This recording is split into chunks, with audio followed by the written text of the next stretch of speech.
Good afternoon, everyone. This is a great opportunity to be here around, and I wish I could spend some more time here, but I have to catch a flight soon. This is a great opportunity given by this Mitra and his family and his initiative to have awareness. And thus this awareness, because as it was told clearly that there are so many risk factors because somebody is born with this kind of disease, but there are so many risk factors. So we are bringing you the latest research so that can actually help to person recover. This is based on brain imaging technology. So here what we have, anesthesia. Let's just go to the bottom of it. Anesthesia, people know that it is out of body, out of mind. This is a previous concept and it is wrong. So this actually, when I was working in Pittsburgh in Department of Psychiatry, so there we actually did a detailed analysis and that we proved that some of the anesthetics that could not be good as it was supposed to be, like inhaled anesthetics, and then Scientific America bought this work which is actually they highlighted that some of the anesthetic of smaller size, they are harmful. And that in a certain particular age, like a senior citizens or as a neonatals.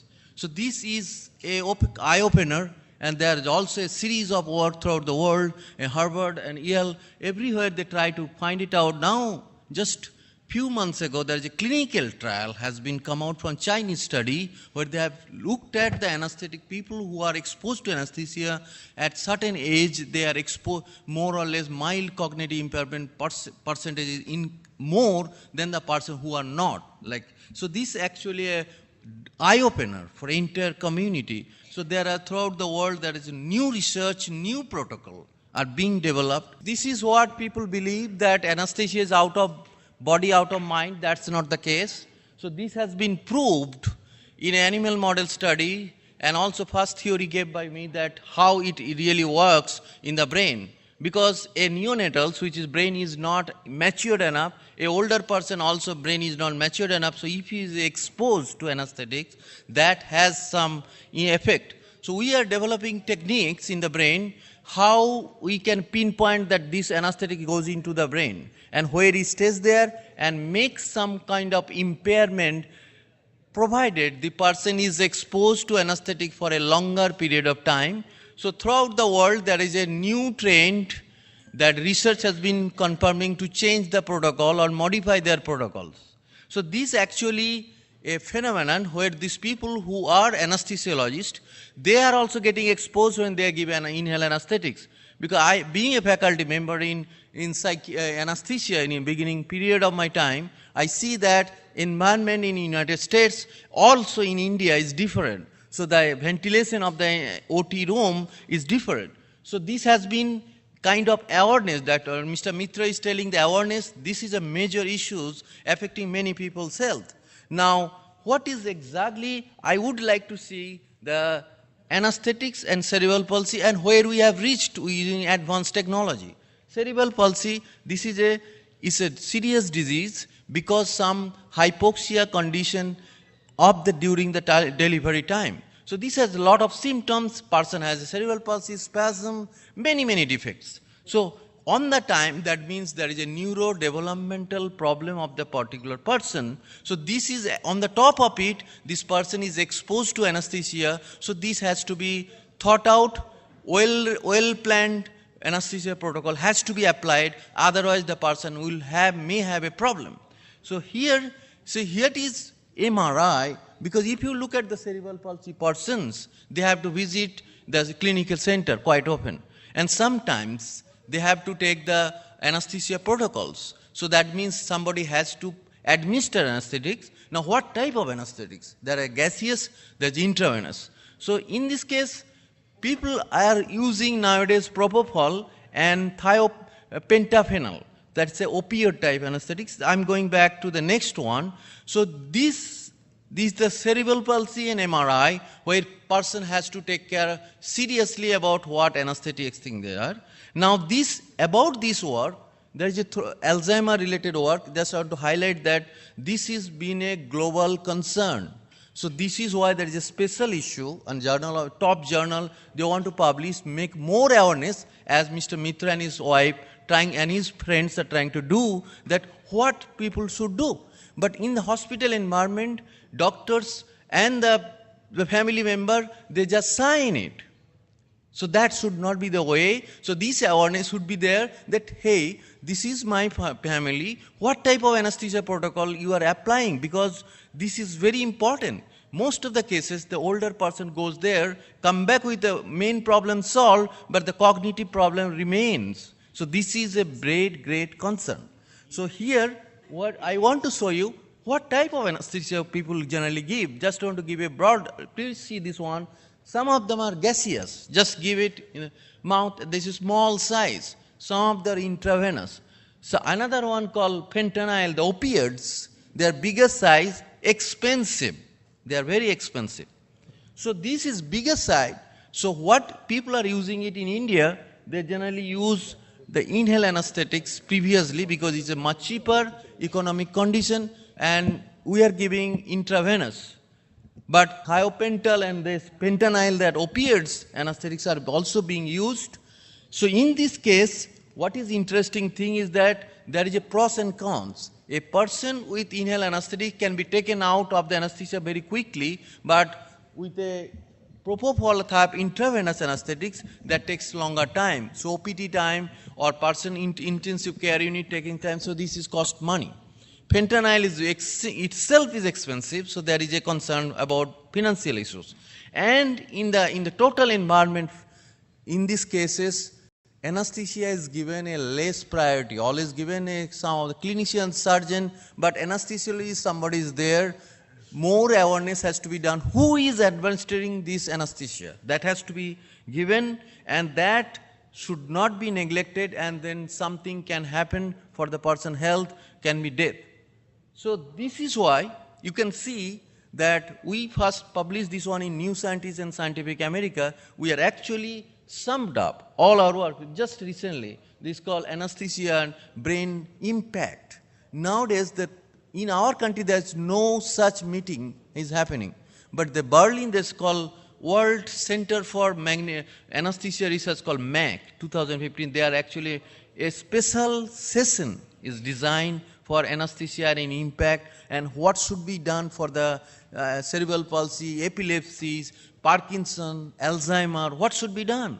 What should be the international protocol? I do not know how it is being implemented in our country. So, and how serious it is. So this is why MRI in pediatric cases, there are so many problems.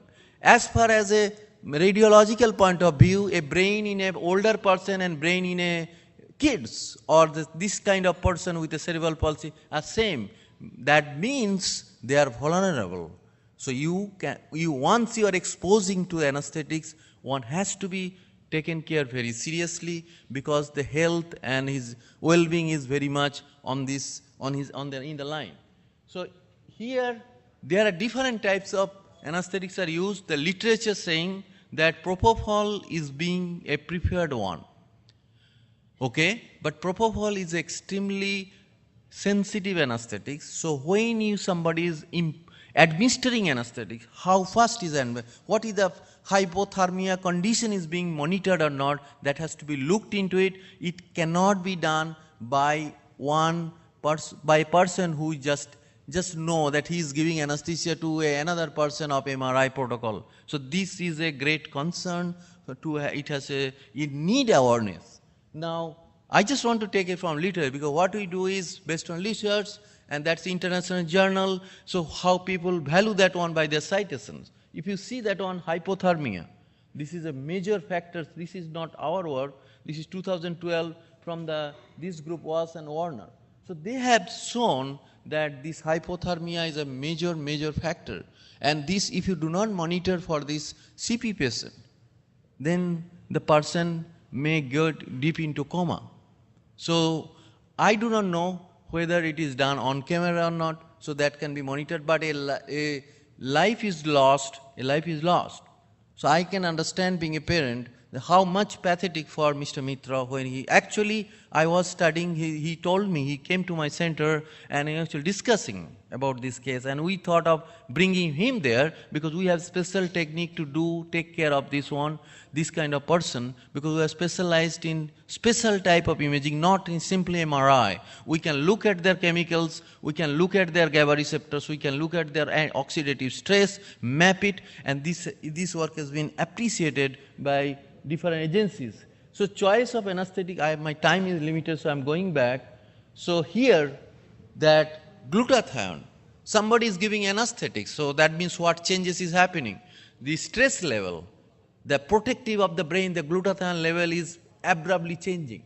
So this has to be monitored. So this actually first time technology has been discovered, and in our center the BBC make a very good program of that BBC World News Horizon series that will be coming soon. So they came here from England to highlight how I handle the patient and how we really take care of it, what is the new technology about it, so that we are very happy that we have achieved that one.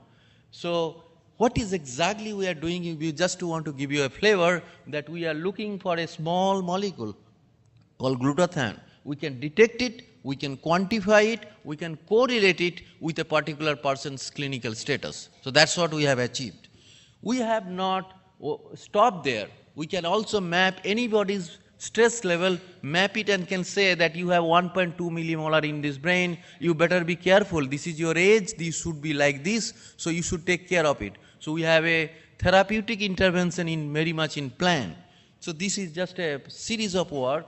And then we are also looking for, like a epilepsy patient or cerebral palsy patient, why the spasm come, why? We are actually looking for, because there is a GABA receptors in the brain in a particular regions that actually spiked it.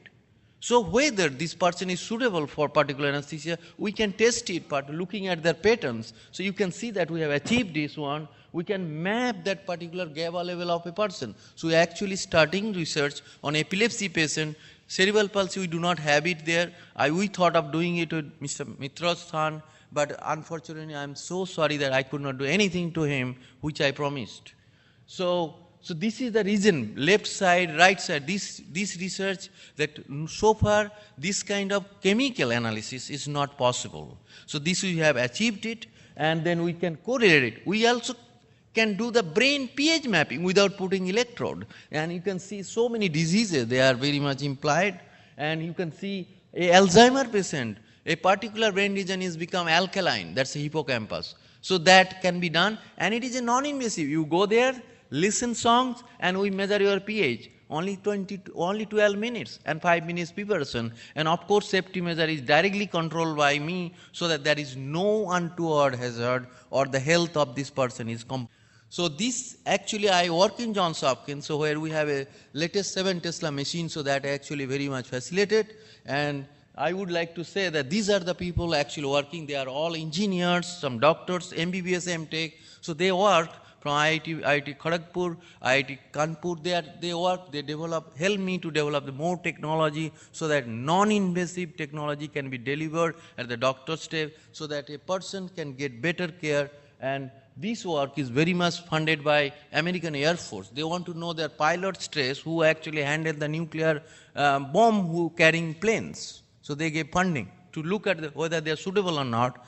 And also Ministry of Science and Technology, Department of Biotechnology, Italian government, because Italy has a lot of aging population to see that one. And also I work in close collaboration with AIIMS, All Institute of Medical Science, and Johns Hopkins, the Peter Parker and Vinanjo Podali. They are anesthesiologists and imaging persons. So with this I would stop here. I would love to extend. Thank you very much for your attention. So please ask me any question or two, because I have to leave. Because there is also, this research has opened up a different avenue. Now Netherlands government is actually planning a major research in collaboration. That's why there is a urgent meeting with the ambassador, and there are dignitaries. So we are actually going to do how we can extend this technique, because Phyllis Scanner. So we are going to have a discussion today 7:30. So I have to leave on that. Thank you very much for your patience and giving me opportunity to talk to you. And we are doing free brain scan. In our center, we send cards to the All India Medical Science. It's free. All the services are free. Of course, it's funded by Government of India. So we could do that. Please try to avail any opportunity I can help you. I came from US only for this purpose. So I'll be very happy if I can help one person and change their life, a little smile in their face. Thank you very much, sir, for your enlightening speech on the very important subject. Yes, Now, I would request the audience, you have any questions, please ask, sir. Sure. And, sir, we are extremely sorry for the inconvenience felt for all Yeah. this changeover and all these things. Okay, so you just drop me a mail. I'm available all the time here. Internet is. No, you can directly approach me and you just put a Google website, Prabhat Mandal, it will come. Then you send an email.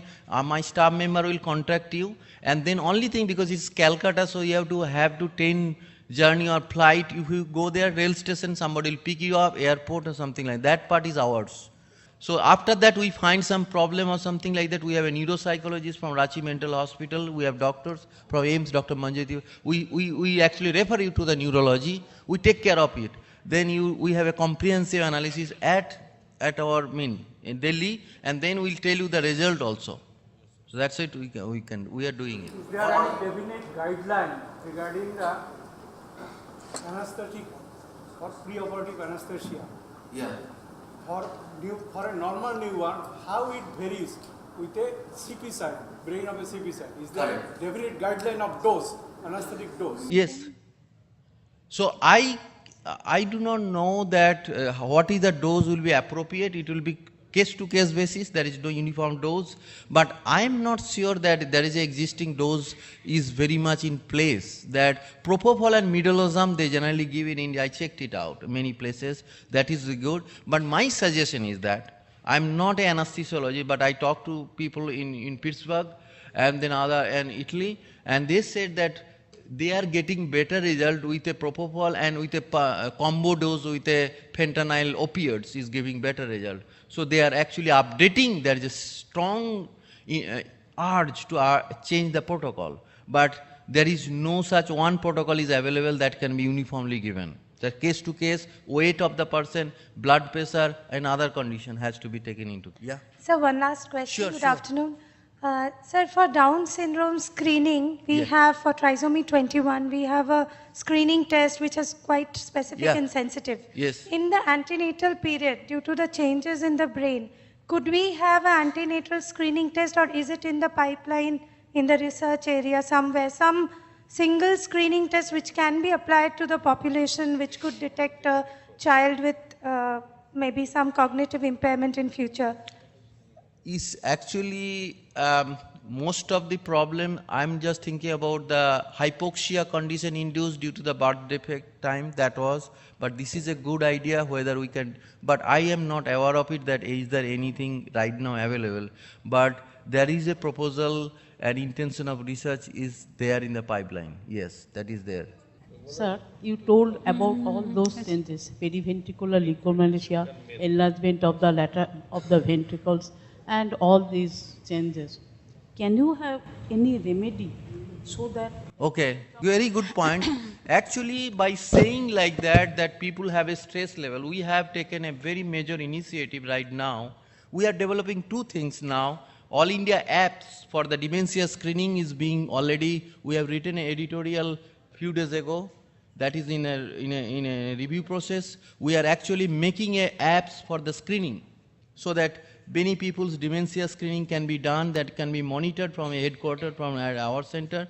Another aspect is that supplemental food habits changing your pattern. Daily activity of daily life has to be monitored, and also the antioxidant rich foods. And that's what a major work is coming up, where we are actually giving you that this is your problem. I say you have a stress and you have a problem. That is not the way to go, because if you tell someone that you have a problem, you must be prepared to say some solution. The solution is, if somebody's oxidative stress glutathione level is depleted, I must try some avenues to preserve it, so the cognitive preserve is restored or enhanced. So that is why different neurotopics, which is actually rich, like Brahmi and other constituent of the food, that can be useful at the age of 45 and onwards, and also day-to-day life like exercise and other things has to be controlled, and they should be monitored every 5 years, how much glutathione level is there, whether this is being applicable or not. But I would like to say, I have seen with close collaboration with Dr. Manjari Tripathi, 300 patients I've seen with her, because heart patient comes here, that people who are giving a positive feedback and close attachment and activity of exercise heavily, there is a tremendous positive influence who are actually MCI pre-Alzheimer cases to LD. They are very much changing. And another person, our Honorable Governor Shekhar Dattaji told me that I checked his brain, that the pilot was talking about. We actually located that some left part of the brain is being injured. And then we said, Dr. Dalal and myself worked closely that this part has to be injured, because a person cannot go and check this. This is not MRI. And pointing out that this person has problem, so that specific acupressure can be given, that can be tuned, and exactly tuning the particular region of the brain. So unless MRI cannot give you what is happening molecular level, whether there is a damage. You can be seeing a tumor, but the tumor is the outcome of the last stage. So you have to see that some parts of the brain which is actually looks nice, but internally inactive. How do you know? The glutathione level will be going down to 0.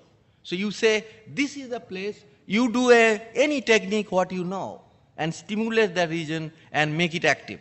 So this person, Parikshit, I wrote in his side that I am really supportive. What it was done, that knowing the region which is being wounded, but apparently look nice, but that has been stimulated. Dr. Dalal has done an excellent job, and that's why the person is coming back. If you see his face, it's very nice.